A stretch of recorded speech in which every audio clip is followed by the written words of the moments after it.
What's up guys, it's Au5. I recently released a song called Awaken through Monster Cat.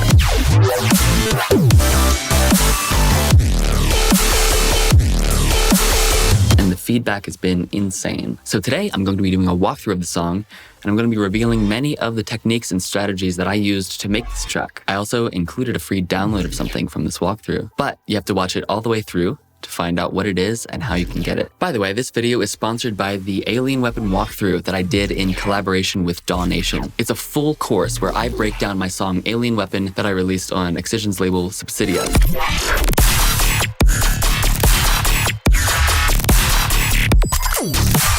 Basically, if you enjoy this video of me walking through Awaken, then the Alien Weapon walkthrough is going to blow your mind. I talk more about the Alien Weapon walkthrough at the end of this video, but if you can't wait until then, there's a link in the description where you can find out more. So, without further ado, here's my walkthrough of Awaken.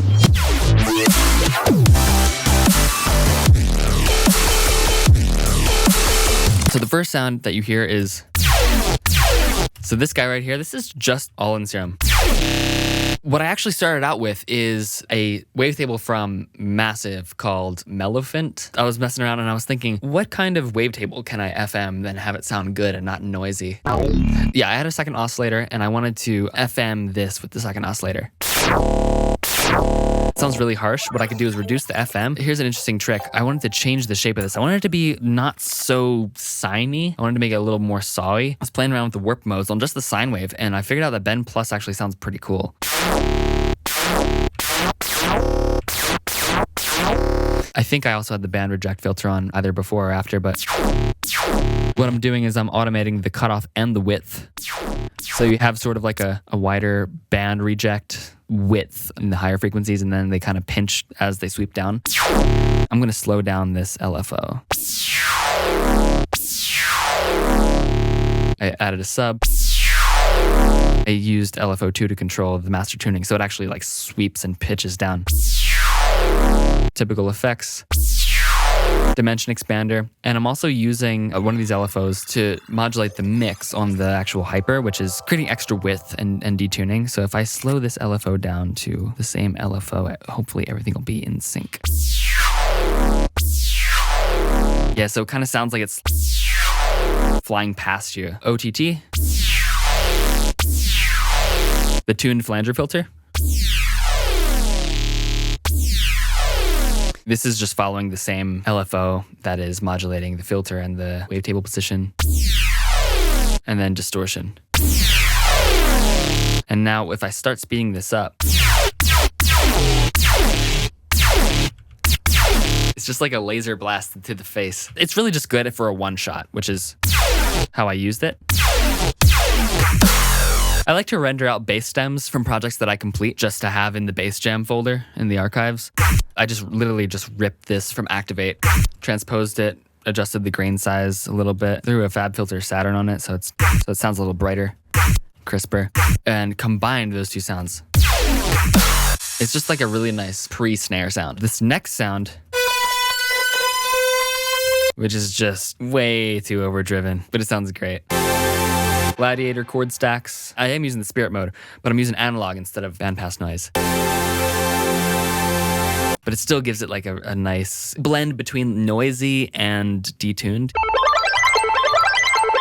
And then I have these little sparkles. And this is just a preset in Diva called Icicles. Alicia's Keys, yeah. Valhalla Rooms.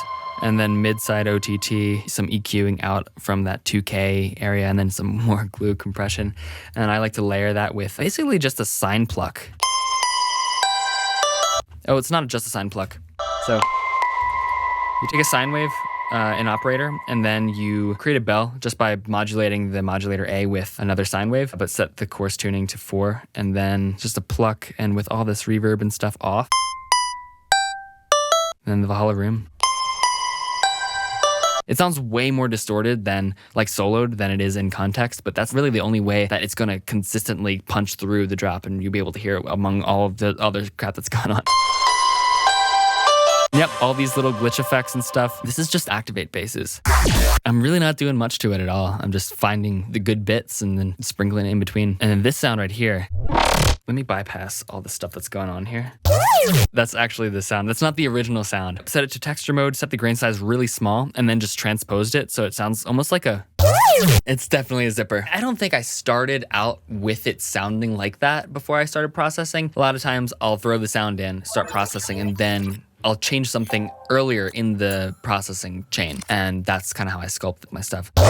So this is Corpus, and I'm doing some interesting things here.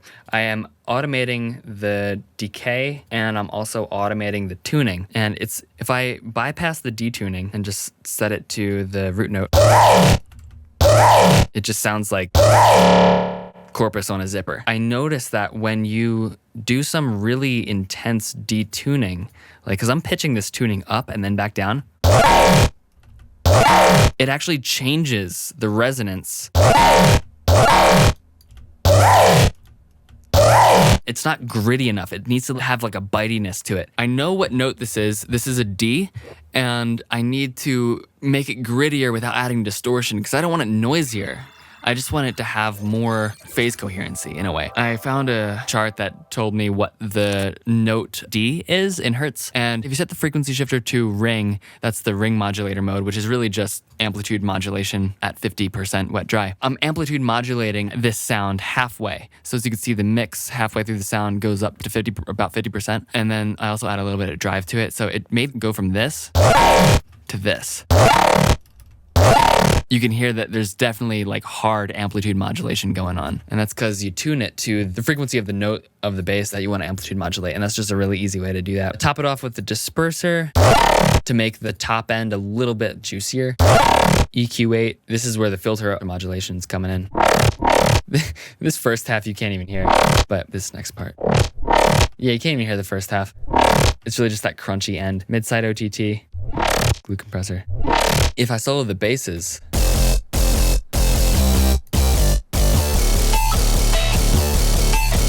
so the first thing,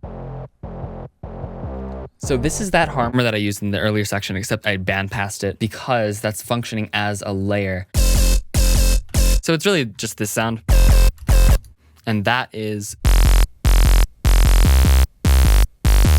I am using Razor in low quality mode, and there's a reason for that, because if I use high quality, it'll sound too high quality. It sounds too clean. With low quality, Razor is a little bit less concerned about the phase accuracy of its additive engine. I have this pitch set to envelope 3 and creating a very short decay. So by default, it's just your typical saw wave. But as I start increasing the amount of envelope 3,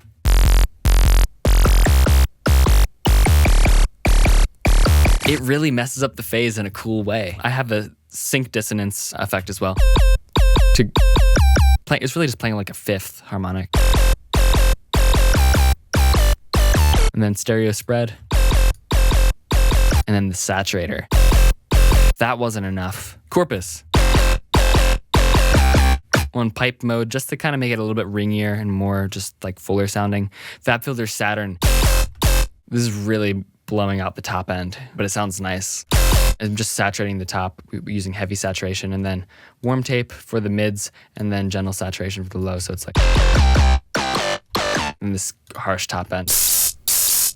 I just basically just wanted to turn to noise. Some EQ8, cut out some of those mids. Another EQ8 to accentuate some of the mids in the sides.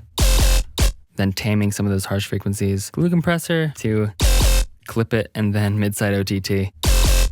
I got other stuff going on in this bass channel. Like that harmor layer. It's a saw wave with Hertz Unison detuning. I love Hertz detuning. It sounds really nice. Because without it, basically what Hertz detuning does is it detunes each of the harmonic partials by the same amount and not scaled by its actual frequency. It detunes the harmonic partials, essentially. So the lower harmonic partials are detuned more than the higher harmonic partials. And you can get like really cool drones and stuff like versus just classic. It's like Unison that destroys the phase coherency. And that with some saturation. Oh.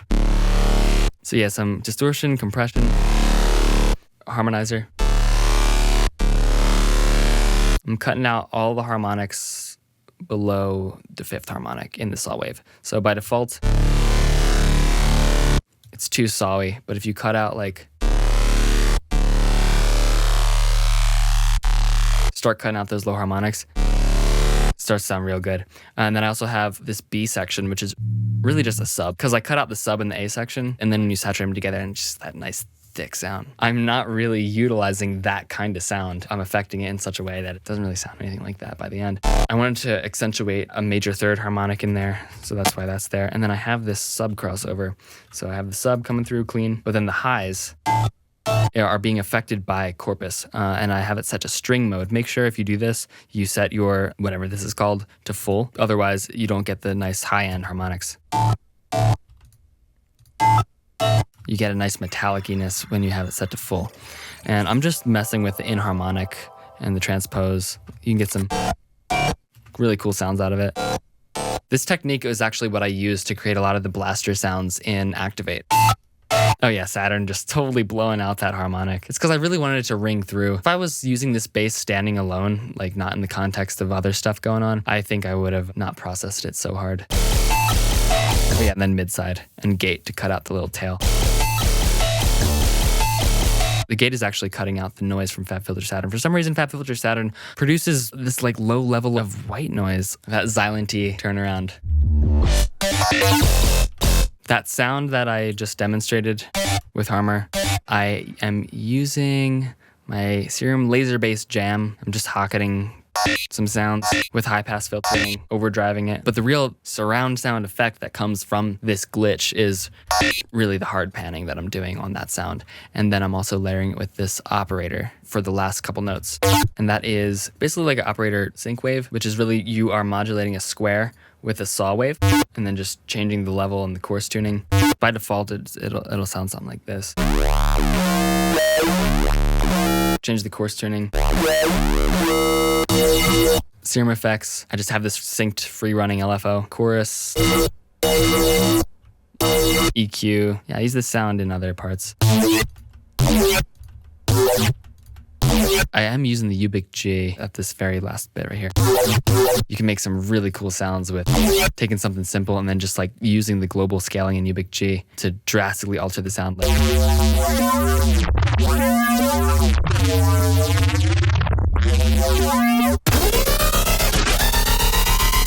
It took me so long to get the sound right. As you can see, I tried some other things. I tried samplers, I tried Razor, but ultimately it's just Serum and Harmer and a little bit of operator. So this sound, that's just the Serum part of it, but this massive, massive processing chain, this is all the stuff that's on here. It's a sound from Razor. Basically just a blaster. If you use the remap warp mode and set it to flat 0 as the curve, this is like a reverse sync. You can stretch out the wave, and it's almost like a formant detuner. I am using this LFO to basically change the sync pitch of it, but it also has this sweep down that I modulated, so it's like sub, and that is creating the triplet bass. This is a thing that I imported called stereo blue noise. It's white noise that's amplitude modulated to C0, so I can use it as a pitch function. So it's basically like gritty tonal noise. This. Set to re-trigger mode, enhancing the highs, making it grittier with the overdrive. Some more EQing. The auto pan is crucial. Glue compressor to kind of fill in the gaps of the auto pan. Multi-band saturator. I'm not gonna go through everything, but it's just like just compressing it even more and more and more. And like some EQ. I just didn't stop. Band pass filtered square wave with operator and then Harmer to add even more of that stuff. And what I did with this is start out with the square wave, randomize the partials, add some Unison Hertz detuning, pretty much just for panning. Set the phaser mode to deeper and set it to Hertz mode. On octave mode, it sounds like this. And what I did was just set the speed just slightly up. The rising up sound is really just coming from the width. So that's a cool way to make rising elements like that. To top it all off, I even added another Reese. Without warp, it's just... I warped it and then transposed it up and then used texture mode. I just wanted to sound like a plasma engine of a spaceship just powering up or something. I have this thing that I made. Can't really explain how I made it. This is kind of just a sampler thing that I made a long time ago using some piece of audio and bone crunching combined. I'm using I Wish on the entire sidechain bus just for these tiny little these 3 tiny little notes. It's just like a little bit of glitch, kind of like glitches your brain. I could also go over the drums too. These kicks and snares, yeah, they're samples, so I can't really go over how I made them. They're just snares that I took from another unreleased song of mine and the drop of the song Divinorum from my album. And I also have these other things. I don't know what that's from, but... And then a reversed bell. I think having like atonal, like metallic pots and pans in there can sound really cool. They're like kind of subliminal. If you want the free download that's included with this walkthrough, there's a link in the description. As I mentioned in the beginning, this video is sponsored by the Alien Weapon walkthrough that I did in collaboration with DAW Nation. It's like this walkthrough, except much more in depth as I break down the creation and process of every single sound from beginning to the end of the song. You also get the option to get the sample pack as well as the full project files. So if you want to learn more about that, click the link in the description and I'll see you next time. Peace.